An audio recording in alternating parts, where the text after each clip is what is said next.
Hello friends, I am Rahul Amin. तो CGL 2023 का tyre 1 over हो चुका है। मेरा एग्ज़ाम 14 जुलाई थर्ड शिफ्ट को था। और मेरा एग्ज़ाम देने के बाद कैसा अटेम्प्ट था मेरा और पेपर का लेवल कैसा था, इस वीडियो में इसके बारे में हम चर्चा करेंगे। मेरे बारे में बता दूं, मेरा नाम है राहुल अमीन। मैं CGL 2022 से as a postal assistant selected हूँ। तो इस बार का पेपर का लेवल CGL 2022 से कंपेरिजन करें तो उससे इजी तो बिल्कुल नहीं था, उससे थोड़ा सा ऊपर ही था लेवल।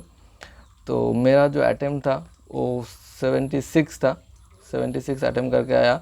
उससे ज़्यादा नहीं कर पाया रीजनिंग की वजह से। रीजनिंग में 6 रीजनिंग छोड़ के आया था और रीजनिंग के मैं 19 सवाल अटेम्प्ट किए।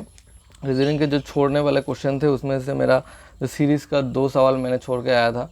कि पहले मैंने इस सीरीज़ का 2 सवाल, एक तो नंबर का था और अल्फ़ाबेट का था। जो 2 सवाल पहले मेरे माइंड में क्लिक नहीं किया, फिर मैंने उसको छोड़ के बाकी सारे क्वेश्चन अटेम्प्ट करने के बाद मेरे पास में टाइम लगभग 5 मिनट का टाइम मेरे पास था मेरे हाथ में। फिर मैंने रीजनिंग की 6 जो क्वेश्चन थे फिर से री अटेम्प्ट करने की कोशिश की, लेकिन उसमें एग्ज़ाम प्रेशर जो था फिर क्लिक नहीं हुआ, तो एट लास्ट मुझे वो छोड़ना पड़ा। तो 2 सीरीज़ के थे और एक ऐसा था कि आपको स्टार सिंबल्स को रिप्लेस करना है, मैथमेटिकल सिंबल जो है, एडिशन सब्सट्रैक्शन, ऐसे और भी 3 सवाल थे जो कि मेरे माइंड में क्लिक नहीं हुआ था। और रीजनिंग के बारे में बात करें तो रीजनिंग में कोई सीटिंग अरेंजमेंट डायरेक्शन का क्वेश्चन नहीं था, इजी क्वेश्चन था, इजी टू मॉडरेट था। 3-4 सवाल का छोड़ देता हूँ। और मिरर इमेज का 2-3 सवाल था मिरर इमेज का, और बाकी सीरीज़ और जो अल्फ़ाबेट की सीरीज़ है वो भी इजी आ रहा था, 1-2 छोड़ के। तो ऐसा रीजनिंग था। अगर आप रीजनिंग बेसिक करके जाते हो और प्रैक्टिस आपके आते हैं तो 20+ आप करके आओगे। जीके की बात करें तो जीके टफ लगा मुझे। मैं एक WBCS एस्पिरेंट हूँ जो कि वेस्ट बंगाल सिविल सर्विस, फिर भी मुझे जीके टफ लगा। हर बार मेरे मार्क्स जीके में अच्छा आता है, लेकिन इस बार मैं सिर्फ 14 करके आया, उसमें से भी एक गलत हो गया। मैं घर आके चेक किया तो एक गलत हो गया, तो 13 शायद राइट होगा। और जीके से क्वेश्चन आया तो एक ऐसा क्वेश्चन था जो 3 डेवलपमेंट फिनेंशियल इंस्टीट्यूशन का नाम दिया हुआ था, IDBI, IFCI एंड ICICI। उसको क्रोनोलॉजिकल ऑर्डर में सजाने के लिए बोला था, तो गलत कर दिया मैंने। तो वही गलत हुआ था। और एक ऐसा क्वेश्चन था जो कौन सा विटामिन डी हमें चाहिए, जो टोकोफेरॉल था और भी कोई 3 नाम थे, रेटिनॉल, टोकोफेरॉल। तो हम यूज़ करते हैं, कोई डिजीज़ था उसको प्रिवेंट करने में, मेरे आ नहीं रहा है दिमाग में क्या कौन सा डिजीज़ था वो। तो ऐसे भी था। और डांस फॉर्म पर्सनालिटी के एक पर्सनालिटी का नाम था। मैं तो जो पर्सनालिटी है उसको पढ़ के गया था, रुक्मिणी देवी, अरुणदले और भी जो भी जी के लूसन में है, लेकिन उसमें से नहीं था वो, तो मैं छोड़ दिया। तो ऐसे भी और एक मेडिकल टूरिज़्म इंडेक्स में इंडिया का रैंक कैसा है, तो ये भी एक क्वेश्चन था। करंट अफेयर्स की बात करें तो करंट अफेयर्स इंदोलोगा से तो कॉमन बिल्कुल नहीं आया। मैंने भी इंदोलोगा का लास्ट 6 मंथ का वीडियो देख कर गया था, लेकिन वहाँ से नहीं मिला। तो जीके की अटेम्प्ट मैंने 14 था, लेकिन उसमें से भी एक गलत हो गया।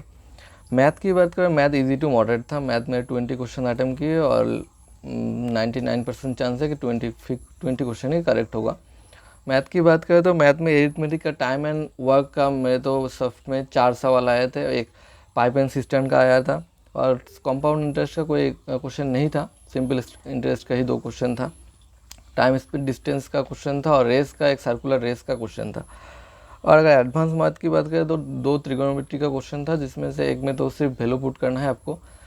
30 का मान दिया होता साइन सेक और tan का, और उसमें से प्लस माइनस करना हुआ, तो वो था। और एक था डायरेक्ट जो एक आपको राइट एंगल ट्रायंगल दिया हुआ था, तो वहाँ पर एक वेरिएबल था AB, हाइपोटेनस एंड परपेंडिकुलर दिया हुआ था, आपको बेस निकलना था।